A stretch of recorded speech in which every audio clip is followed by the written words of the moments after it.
Hello and welcome to Quays News. I'm Stan Tompkinson. And I'm Jamie Mackin. Here's what's coming up on today's programme. How are students coping with online teaching?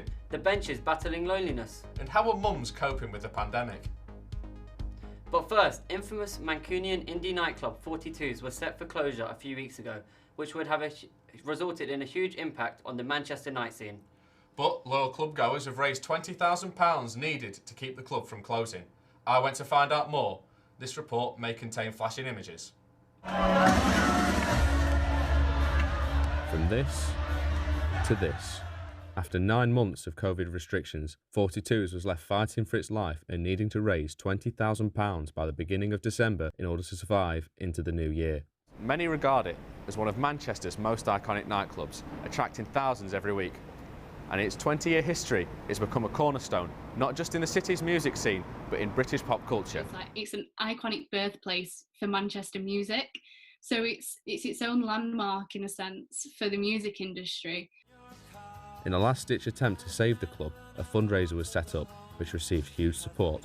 My job has potentially been saved. It's obviously great for all of us employees and everyone who works at 42s, because there's so many managers that were obviously stressed out through lockdown, so I think it's just a bit of a relief for everybody working there. The crowd fund raised over £21,000 in just 29 days, with support from over 1,000 backers. It attracted help from legendary names such as Peter Hook from New Order, as well as many small independent businesses. Times in businesses at the moment, all of the small businesses who are struggling are doing their part for 42s. It may be unsurprising that the club managed to reach its goal before the deadline, as for many of the city's musicians and music lovers, it is seen as more than just a nightclub. 42s is a place where, like-minded people sort of congregate and come together, where you can network and make friends with people that sort of have the same interests and I think look at life the same way. It's one of those places where you feel at home and like you belong. In a statement, the club said it was a humbling experience that they could not have conceived at the turn of the year. But with light now at the end of the tunnel, it seems like 42s will be able to continue its legacy into the future. Stan Tompkinson, Quays News. With the first semester of university drawing to a close for students across the country and teaching methods varying from course to course, it's been a difficult year for lots of students. Nathan Bagnall spoke to the University of Salford students to find out how teaching online was going for them. As the first semester draws to an end, I wanted to find out what Salford University students thought about their first term of online teaching. Harvey and Tom are second-year students who have found the change pretty difficult. I find it quite difficult to stay focused, especially with being on my course being such a physical course. I'm not really doing my course anymore. It's mainly just research on history of the course. Well, actually not even the course, it's more just research on the history of acting. But I did my first bit of acting today in 3 months, which for me, it's not great, but it is what it is, really. So what motivates them to stay focused? Probably, sounds stupid, but probably have more classes in actual classes. If they are online, try and utilise breakout groups a bit more and have people actually talking to people. This was Harvey's advice for anyone thinking about applying to university in the future. If you struggle to stay focused or just prefer hands-on teaching, maybe think about a different path. But if that's what you want to do and you're alright with that, if you can be disciplined enough, then yeah, go for it. With the COVID vaccine in development, next year could be very promising for Tom and Harvey, but for now, they're stuck staring at their screens. Coronavirus has affected everyone in one way or another, but how has it affected mums? Stuck at home with the kids and the pressure of motherhood mounting up more than ever. Kath Dinsdale finds out more. This report may contain flashing images. We've all faced our own challenges during lockdown, but raising a young child with little to no support has been difficult for some mums. So as a first-time mum, how would you say you've coped mentally during lockdown? Struggled. Some of it was harder, especially as 4 days after my birthday went into national lockdown. So obviously I didn't celebrate my birthday, and then obviously Penny's first year, half of it has been in lockdown, which is obviously being a mum 24/7. It just drains you.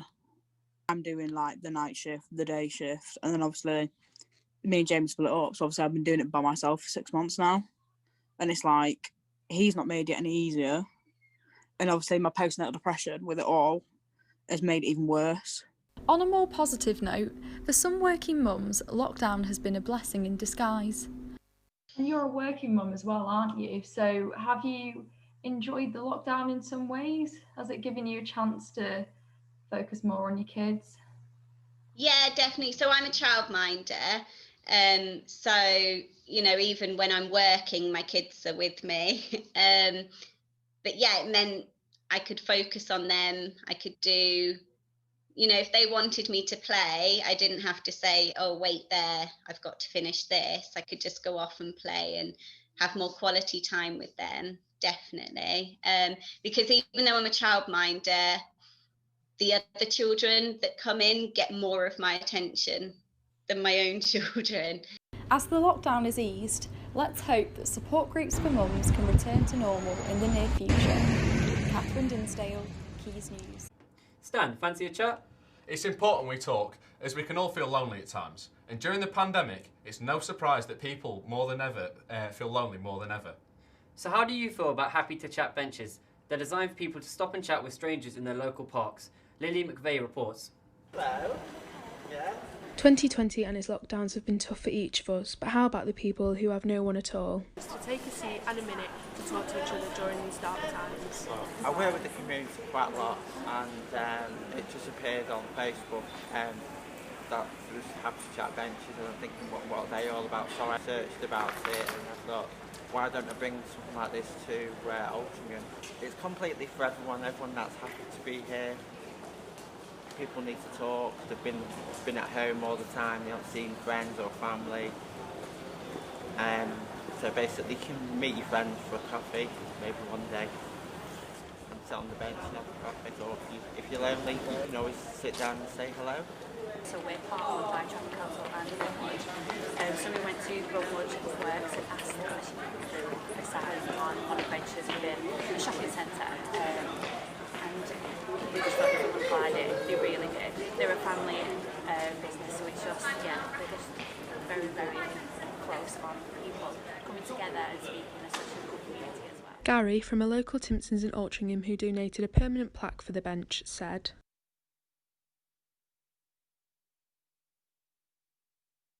Stats from the Mental Health Foundation show almost a quarter of UK adults have felt loneliness during the pandemic, which is more than doubled in lockdown.